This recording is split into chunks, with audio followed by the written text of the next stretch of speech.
तो चलिए इस वीडियो में हम लोग देखते हैं कि जीव क्या होते हैं, कितने टाइप के होते हैं, स्वकोषी परपोषी जीव क्या होते हैं। ठीक है, ये सारी डिटेल्स अभी हम इसमें देखेंगे। सबसे पहले देखेंगे जीव क्या होते हैं। जीव का मतलब जो जिंदा हो यानी वह प्राणी जिनका शरीर एक या एक से अधिक कोशिका से बना हो, यानी वह प्राणी जिसका शरीर एक या एक से अधिक कोशिका का बना हो, वह क्या कहलाते हैं, जीव कहलाते हैं। जीवों में कई सारी उत्तेजनाएं होती हैं, प्रजनन की क्रिया होती है, तमाम बहुत सारी क्रियाएं होती हैं और यही एक प्रमाण होता है जीवों की पहचान का कि हाँ एक जीव है। क्योंकि उनमें क्या होगा, उनका जो शरीर होता है वह एक कोशिका या एक से अधिक कोशिका का बना होता है। जैसे हम लोग मनुष्यों की बात करेंगे तो मनुष्य भी क्या है, जीव है। चूंकि मनुष्य में कोशिका की संख्या बहुत ज्यादा होती है, लेकिन कुछ ऐसे जीव होते हैं जिनमें जो एक कोश के होते हैं। जबकि हमने आप पढ़ा रहे थे, हम आपको जो है संघ, तो वहां पे आपको हमने बताया था कि एक कोश की जीव, बहुकोश की जीव या तमाम जीवों के बारे में बताया था। तो ये सब क्या होते हैं, जीव होते हैं। पौधे भी क्या होते हैं कि जीव होते हैं, पौधे भी क्या होते हैं, जीव होते हैं। चलिए जीव हम लोग देख लिए कि वह प्राणी जिसका शरीर एक या एक से अधिक कोशिका का बना हो वह जीव कहलाता है। वह क्या कहलाता है, जीव कहलाता है। जीव हम लोग देखेंगे कि जीव दो टाइप के होते हैं, एक स्वपोषी जीव, एक परपोषी जीव। एक स्वपोषी जीव और एक परपोषी जीव। जीव कितने टाइप के होते हैं, दो टाइप के भैया, एक स्वपोषी और एक परपोषी होते हैं। स्वपोषी को हम लोग ऑटोट्रॉपिक कहते हैं, परपोषी को हम लोग हेटेरोट्रॉपिक कहते हैं। स्वपोषी को क्या कहते हैं, ऑटोट्रॉपिक, और परपोषी को क्या कहते हैं, हेटेरोट्रॉपिक। अच्छा, स्वपोषी परपोषी क्या होती है, थोड़ा सा इनको भी देख लीजिए कि स्वपोषी इसमें केवल और केवल पौधे आते हैं। स्वपोषी में कौन आएंगे, केवल पौधे। कैसे पौधे आएंगे, क्योंकि ये जो स्वपोषी होती हैं ये अपना भोजन स्वयं बनाते हैं, ये अपना भोजन स्वयं बनाते हैं, यानी भोजन के लिए किसी अन्य पर निर्भर नहीं रहते, भोजन के लिए स्वयं पर निर्भर। स्वयं पर निर्भर का अर्थात है जैसे अब हमको खाना खाना हो या आपको खाना खाना हो तो पहले किसी और पे निर्भर होना पड़ेगा। हमारी मम्मी बना के लाएंगी तो हम खाएंगे, मम्मी भी बाजार से लाएंगी, कहीं और पे भी निर्भर है, बाजार से लाएंगी तब बनाएंगी तब खाएंगे। वो जो बाजार से हमको दे रहा है वो भी किसी और पे निर्भर है कि हमको किसान अनाज ला के देगा तो हम इसके मम्मी को बेचेंगे, मम्मी हमारी खाना बना के लाएगी फिर हम खाएंगे। वो किसान भी किसी और पे ही निर्भर है, खेतों पे निर्भर है। तो यानी यह प्रक्रिया क्या कहलाती है, क्या कहलाएगी, परपोषी। जो दूसरों पे निर्भर हो परपोषी, और जो स्वयं पे निर्भर हो स्वपोषी। इसमें केवल और केवल क्या आते हैं, पौधे आते हैं। क्यों पौधे आते हैं, क्योंकि भोजन जैसे हमने अभी आपको बताया कि हमको खाना चाहिए होगा तो मम्मी से मांगेंगे, दूसरे पे निर्भर हुए। लेकिन पौधे जो होते हैं उनको अगर भोजन की आवश्यकता होती है तो किसी अन्य पे निर्भर नहीं होते। ये पौधे स्वयं ही भोजन बनाते हैं, और किस विधि द्वारा, फोटोसिंथेसिस विधि द्वारा। अभी जब हम आपको बॉटनी पढ़ाएंगे तो वहां पे क्लियरली आपको बताएंगे कि अभी क्या क्या संबंध होते हैं। ठीक है, इसमें थोड़ा सा देखेंगे हम लोग। ऑटोट्रॉपिक हमने बता दिया कि यह क्रिया केवल इसमें पौधों में होती है। क्यों पौधों में होगी, क्योंकि यह क्या होते हैं, स्वपोषी होते हैं। क्या होते हैं, स्वपोषी। अब देखेंगे परपोषी।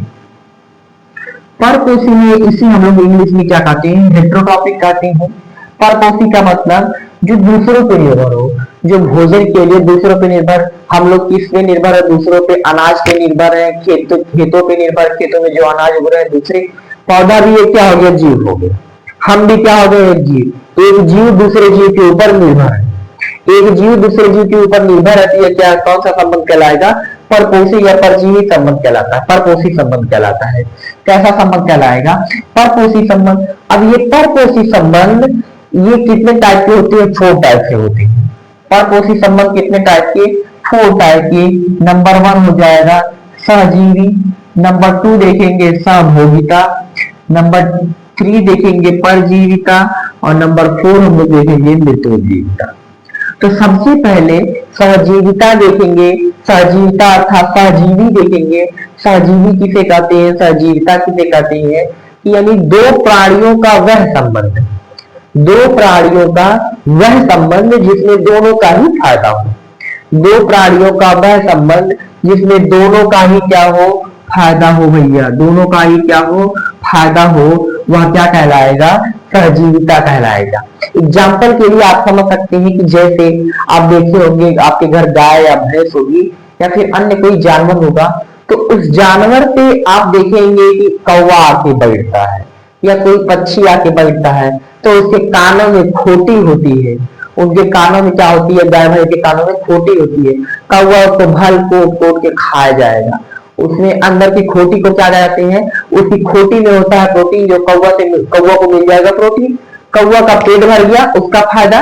गाय के कान से या भैंस के कान से खोटी निकल गई, गाय भैंस का भी फायदा। तो यानी दो प्राणियों का, दो जीवों का ऐसा संबंध जिसमें दोनों का ही फायदा हो, तो यह संबंध सहजीविता कहलाता है।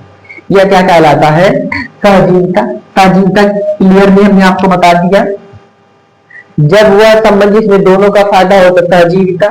अब देखेंगे सहभोगिता। नंबर 2 पे क्या है, सहभोगिता देखेंगे, यानी दो प्राणियों का वह संबंध, दो प्राणियों का वह संबंध जिसमें एक का फायदा हो और दूसरे को कोई फायदा या नुकसान ना हो।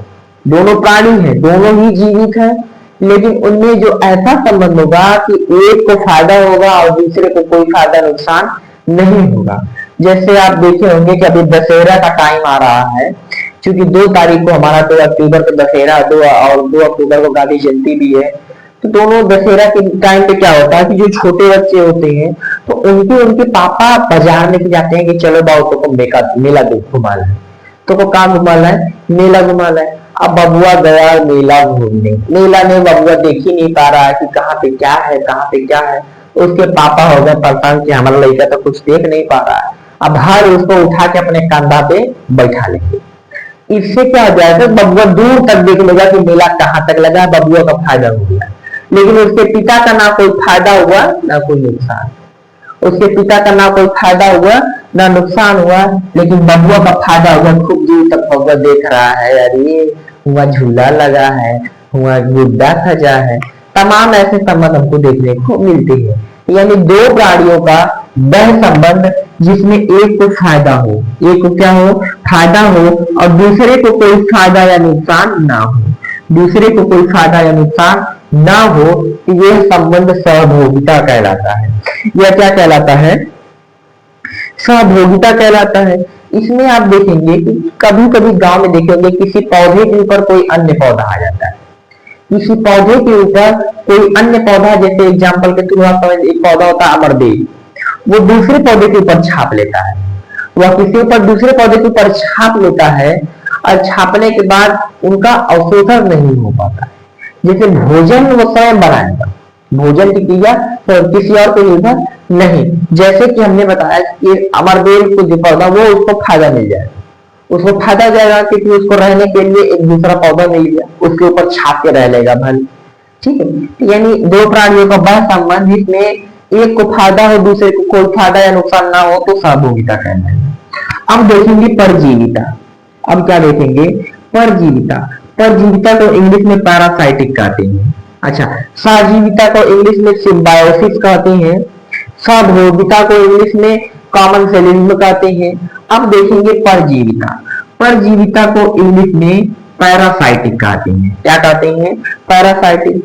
परजीविता, पर मतलब देख लीजिए, पर मतलब दूसरा, जीविता मतलब दूसरा जीव, यानी दो प्राणियों का वह संबंध जिसमें एक को फायदा हो, जिसमें एक को फायदा हो और दूसरे को नुकसान हो, यह संबंध क्या कहलाएगा, परजीविता या परजीवी संबंध कहलाता है। परजीविता या परजीवी संबंध कहलाता है। ऐसे संबंध को क्या कहते हैं, परजीविता या परजीवी। कौन से संबंध, यानी दो प्राणियों का वह संबंध जिसमें एक को फायदा हो दूसरे को नुकसान, एक को फायदा हो दूसरे को नुकसान। जैसे आपने गांव में देखा होगा आम के पेड़ पे एक तो बंडा का पेड़ आ जाता है। किसका पेड़ है वो, बंडा का। कुछ लोग जानते होंगे बंडा, जिसके पास आम का पेड़ होगा तो बंडा कुछ लोग जानते हैं। तो गांव के आम के पेड़ पे क्या होता है कि बंडा आ जाता है कभी कभी। वो बंडा आया इसके पौधे के ऊपर, आम के पौधे के ऊपर, उसका तो फायदा हो रहा है क्योंकि भैया जितने भी अवशोषण की चीजें थी, जल का अवशोषण था, ग्लूकोज का अवशोषण था, जितने भी अवशोषण की चीजें थी वो बंडा का पौधा इस आम के पौधे से ही नीचे ले रहा था, तो उसका तो फायदा हुआ। लेकिन आम के पौधे का नुकसान होता है। आम के पौधे का क्या हो जाएगा नुकसान, क्योंकि जो चीजें इसको मिलनी चाहिए पूरी तरह से ताकत थी इसमें से आधा तो वो खींच ले रहा है, तो इसका तो नुकसान हुआ। और बंडा के पौधे का क्या हो जाएगा, फायदा हो जाएगा। तो यानी दो प्राणियों का वह संबंध जिसमें एक का फायदा हो और दूसरे को नुकसान हो। एक एग्जाम्पल और थोड़ा सा देखेंगे कि जैसे हमारे सर में देख सकते हैं आप, हमारे सर में है ढेर सारी ढील, ढील हमारे स्किन पे रह के जितना भी खून है हमारा, खून के चूस को, खून के क्या करेंगे, चूस के बढ़िया से अपना पेट भर लेते हैं, खून को चूस कर बढ़िया से अपना पेट भर लेंगे, जिससे उनका तो फायदा हो गया, लेकिन हमारा खून पिए, हमारे शरीर का खून कम कर दिए, जिससे हमारा नुकसान हो गया। तो हमारा नुकसान और ढील का फायदा, यह संबंध क्या कहलाएगा, परजीवी संबंध, जिसे पैरासाइटिक कहते हैं। अब लास्ट संबंध देखेंगे मृतोपजीविता। मृतोपजीविता इंग्लिश में इसे क्या कहते हैं, सेप्रोफाइटिक कहते हैं। क्या कहते हैं, सिप्रोफाइटिक। सेप्रोफाइटिक मतलब मृत जीवी, यानी दो प्राणियों का वह संबंध जिसमें एक को फायदा हो और दूसरे को कोई फायदा या नुकसान ना हो, अर्थात वो मरा हुआ हो, अर्थात वो क्या हो। इसमें हमने बताया कि इसमें दोनों जीव जिंदा होंगे, दोनों ही क्या होंगे, जीवित रहेंगे, लेकिन इसमें एक जीव तो जिंदा रहेगा, एक जीव जिंदा रहेगा और दूसरा मरा रहेगा। इसलिए हमने क्वेश्चन मार्क को गोला बना दिया है, क्योंकि इसको कोई फायदा या नुकसान नहीं हो रहा है, अर्थात ये मरा हुआ है। और ये क्वेश्चन मार्क बताता है कि हमको केवल इसमें क्या है कि कोई फायदा नुकसान नहीं है। इसमें ये गोला जो हमने सर्कल बनाया है, इससे ये पता चल रहा है कि ये इसका अस्तित्व ही नहीं है, ये मर चुका है। दो प्राणियों का वह संबंध जिसमें एक का फायदा हो दूसरे का कोई फायदा या नुकसान ना हो, अर्थात वो मरा हुआ हो। जैसे आप देखेंगे कोई जानवर जब मर जाता है, गाय भैंस या कोई अन्य जानवर मरता है, मरने के बाद उसके शरीर को तमाम है बैक्टीरिया है, कौवा है, गिद्ध है, गिद्ध सब आके छोप लेंगे, उसके मांस को नोच नोच खाते हैं। तो उसके मांस को नोच नोच खा लिए, जिससे तो गिद्ध का फायदा हो गया, उसका पेट भर गया, लेकिन वो दूसरा जो मरा है उसका तो कोई फायदा नुकसान है ही नहीं, क्योंकि वो तो मर चुका है। यानी दो प्राणियों का वह संबंध जिसमें एक को फायदा दूसरे को कोई फायदा नुकसान ना हो, अर्थात वो मरा हो, तो यह संबंध क्या कहलाएगा, मृतोपजीविता या सेप्रोफाइटिक कहते हैं। क्या कहते हैं, सेप्रोफाइटिक। अच्छा, अगर आप इसका स्क्रीनशॉट लेना चाहते हैं तो ले सकते हैं। मिलते हैं आपको अगले वीडियो में।